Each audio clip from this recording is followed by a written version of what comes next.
Kakinada urban ICDS project Tummalapeta sector ఆధ్వర్యంలో నిర్వహించిన కిషోరి బాలికల వేసవి శిక్షణ ముగింపు కార్యక్రమం మంగళవారం ఘనంగా నిర్వహించారు.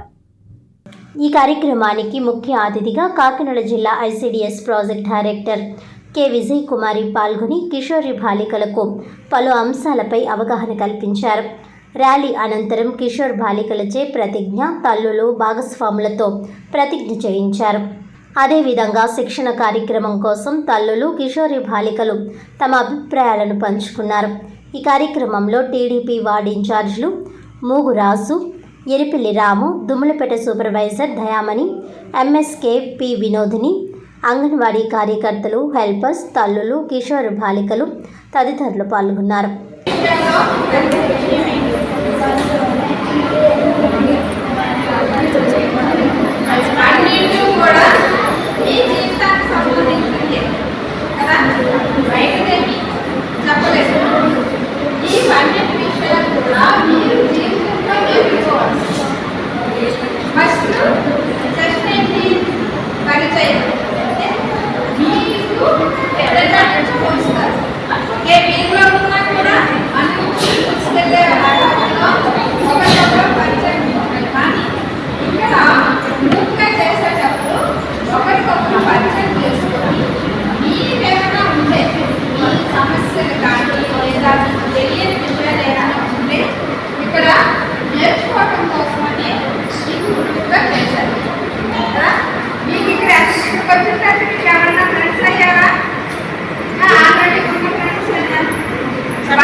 కొన్ని పనికిరాని వీడియోస్ కూడా మనం చెప్పిన తర్వాత అక్కడ అమ్మాయి పరిస్థితి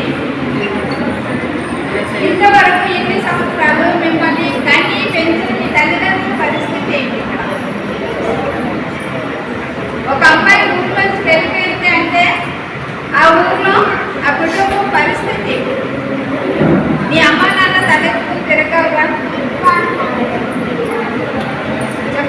మిమ్మల్ని పెంచి చదివించి ఇంత బాగా చేసినందుకు మీరు మీ అమ్మ నాన్నకి ఇచ్చిన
12 వార- స్టోరీస్ కింద చెప్పారు. అవన్నీ మాకు ఉపయోగకరమైనవి, మా లైఫ్కి చాలా ఉపయోగపడతాయి. అలాగే మేము అవన్నీ పాటిస్తామని అనుకుంటున్నాము. అలాగే పాటించాలని మీ అందరినీ కోరుతున్నాను.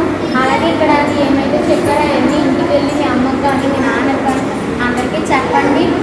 మీరు మర్చిపోయినా సరే నువ్వేలా కదమ్మా మాకు చెప్పావు అనేదిగా మళ్ళీ మీకు చేస్తారు. అవి మీ లైఫ్కి చాలా ఉపయోగపడతాయి. అలాగే ఇప్పుడు 10th అందులో మీకు ఏమైతే మంచి మాట చెప్పారో అవన్నీ మీరు గుర్తుపెట్టుకొని ఇంటికి వెళ్ళిన వాటిని కాకుండా ప్రతిరోజు అవి గుర్తుపెట్టుకొని యోగా కానీ అలాగే చదువులో విషయం కానీ ఫోన్ దూరంగా పెట్టండి. జరగకుండా మన దుర్బడిలో చాలా ఎక్కువగా చైల్డ్ మ్యారేజెస్ జరుగుతాయి. కనుక వాటిని ఎలా మనం వాటిని ఎలా తోడ్పరచాలనేది కూడా మనకు చెప్పారు. ఎవరైనా ఒకవేళ మన బంధువుల్లో కానీ మన ఫ్రెండ్స్లో కానీ ఎవరికైనా 18 సంవత్సరాలు నిండకుండా మ్యారేజ్ ఎవరైనా ఒక మ్యారేజ్ చేస్తే అది మనకు తెలిసినప్పుడు మన ఊరుకోకూడదు. వాళ్ళు మనల్ని ఏదైనా అంటారేమో భయపడాల్సిన అవసరం కూడా లేదు. ఎందుకంటే ఇప్పుడు 18 సంవత్సరాలు దాటిన అమ్మాయే మెచ్యూర్గా మాట్లాడగలుగుతుంది. మెచ్యూర్గా తన జీవితం ఎలా గడపాలో తనకి తెలుస్తుంది, అవగాహన అనేది ఉంటారు. అంతకంటే చిన్నపిల్లలకి మ్యారేజ్ చేసిన వాళ్ళకి అవగాహన అనేది ఉండదు. కుటుంబాన్ని ఎలా కట్టుకోవాలనే జ్ఞానం కూడా వాళ్ళకి ఉండదు. కాబట్టి ఆ కుటుంబాలు చాలా చెదరైపోయి మ్యారేజ్ తర్వాత ఇంకా అత్తమామతో గొడవలు, కుటుంబంలో గొడవలు, అలాగే భార్య